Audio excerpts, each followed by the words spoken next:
What's going on is Anton from AntonDaniels.com. I appreciate you guys for continuing to rock with me. Right now I'm on Livernois in Detroit. This is called the Avenue of Fashion. It's pretty funny because I actually grew up a few blocks away from here. So even though a lot of people may think that I grew up in the hood, it's kind of sort of like that. So Detroit is unique, man. A lot of people don't understand that back when we grew up, it didn't used to look like this, right? This is not downtown, and a lot of people think that it's only downtown that's dope, and it's absolutely not. So we actually about to go over to Cuzzo's right there. But the Avenue of Fashion is a space where we used to have Motown photography, which is literally right up the street right there. A lot of people used to take their senior pictures over there. I took my senior pictures over there. It's a lot of different restaurants, grocery stores, barbershops. It's a lot of that, but it's kind of a vibe because it's some really unique restaurants. It's just a great space, and it's continuing to be redeveloped. Sherwood Forest is literally right around the corner. So it's on the other side of this, and it's a neighborhood with a lot of really big houses, mansions. A lot of the Detroit Pistons used to have houses in there. I remember John Sally had a house in there. My grandmother had a house in there. So it was a really great space to be. And then I grew up on the other side of Livernois. And right now, this is right by Otter Drive, right? So Otter Drive got some really nice houses. I had family members that had some houses down there. 8 Mile is that way. 7 Mile is that way. Literally 7 Mile is right down the street. But this is West Side, so it's a really great space. Not necessarily what I want to kick it with y'all about today, but just came back from looking at some really dope apartments. New downtown, right where Joe Louis Arena used to be. A lot of people are not familiar with it. So I like to give y'all a little bit of a taste of what it is that I see on a regular basis and why I'm so infatuated with the city, because it's a great space to be in. It's a lot of opportunity. It's a lot of money to be made. Not what I want to talk about. Let's talk about Ciara, right? A lot of y'all always send me this information, so I like to address it. And let's talk about Ciara real quick. Now, Ciara recently did an interview, according to what you guys have sent me, that basically highlights how she settled for Russell Wilson. Let me repeat that one more time. She settled for Russell Wilson, as though she was not the one with a child out of wedlock already. Like she was not the one that was already messed up from dealing with Future. Like she was not the one that was already the baby mama.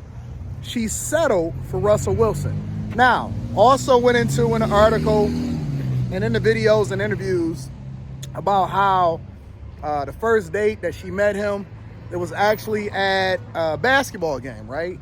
And then he went out of his way and all of this. And she said that first date was at, I believe, her house or his house. And then it was with her father there and all of that. And then immediately she knew. Now, it also went into all of the trauma and the problems that she was experiencing as far as dealing with Future. She was saying that he was cheating on her, busting down other chicks, that it really didn't matter. He was going to do what he wanted to do anyway. They had a kid as a result of it, obviously. And she had made up in her mind she was going to wind up being single for a very long time as a result of it. And that's kind of what I want to talk about, right? I talk about this all the time, but it's very important for me to highlight this. It's that our expectations are out of whack. We look at somebody like that and we say, or women say, I can do it too. I can have a child out of wedlock. I can talk to a guy that wasn't necessarily good for me. I could have these conversations online and tell people what they should and shouldn't do. Because look at what Ciara did. She got another child on the way. He bought her master's back. He simped out for her, the whole 9 yards. Now, I'm an advocate for keeping families together. So since they having children together, I hope they stay together forever. But then she said that she settled for him. And this is completely out of whack. 2 points. Number one, I don't know if y'all realize it, but he was the prize. He was the prize. And it also creates a bad narrative because now other guys feel justified in the idea that they can talk to single baby mamas and get away with it. But the whole idea is you got to start communicating a little bit differently as to who it is that was really the one that got saved. She got saved.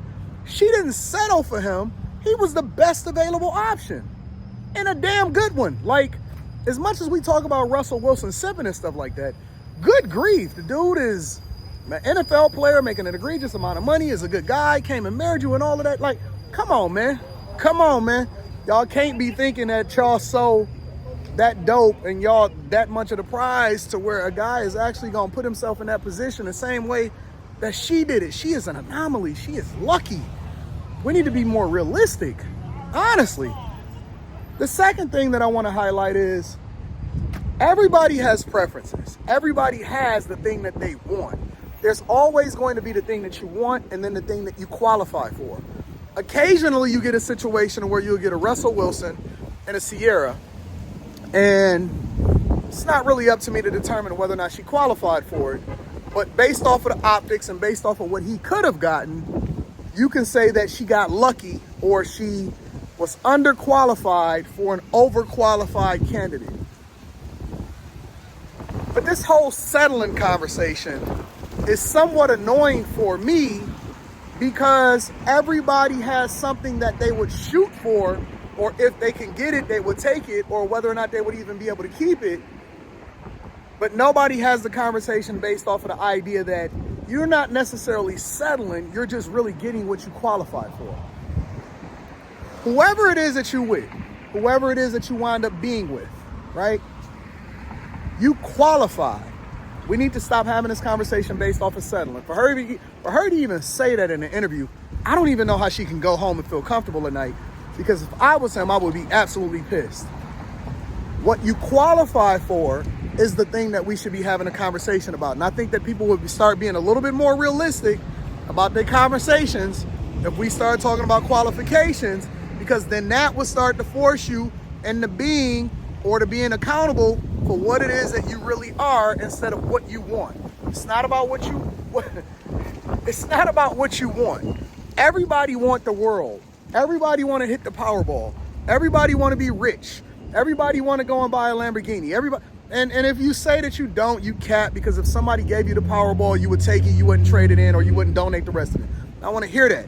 And even if you are one of the anomalies, you are not the majority. Let's be real. Everybody wants whatever it is that they want.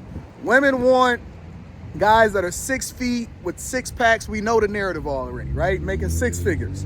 Actually, they want dudes that make 7 and 8 figures. Let's be for real. Men want chicks that are fit, feminine, and friendly. The 3 Fs.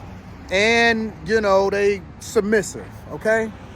What they qualify for, as far as these women, and what the men qualify for, you have to start doing an internal audit to determine whether or not you should really be in that position in the first place to be asking for something. Now, again, there's nothing wrong with having preferences. You can want a black man, you can want a white man, you can make tall, whatever. But what you qualify for, that is the thing that you're going to have to start looking in the mirror about. You're going to have to start doing some inner, you know what I'm saying, accountability, do some searching, some understanding, trying to figure it out. That is the conversation that we need to be having. So I don't want to hear anybody talking about what they deserve. I don't want to hear anybody talking about all that nonsense. Throw that out the window. I think that she was incredibly disrespectful for even having that conversation about settling for anything that you get, you're going to settle for. If you go for a job and you think you can get a better one, or you want a better one, but you then take that one, you settle for that position, even though you may have had some other offers on the table, whether they were better, whether they were worse, who knows? Everybody settles for something, but your preferences are then to be there for what you qualify for. All right? I love you. I appreciate you. I'm going to talk to you guys later. Make sure y'all having the right conversations. Link up with me. Make sure you tap into the Patreon. Link is in the description. Also, get that Teach Hanley, 30% off your first order plus a free gift. I love you. I appreciate you. I'm going to holler at you later. Peace.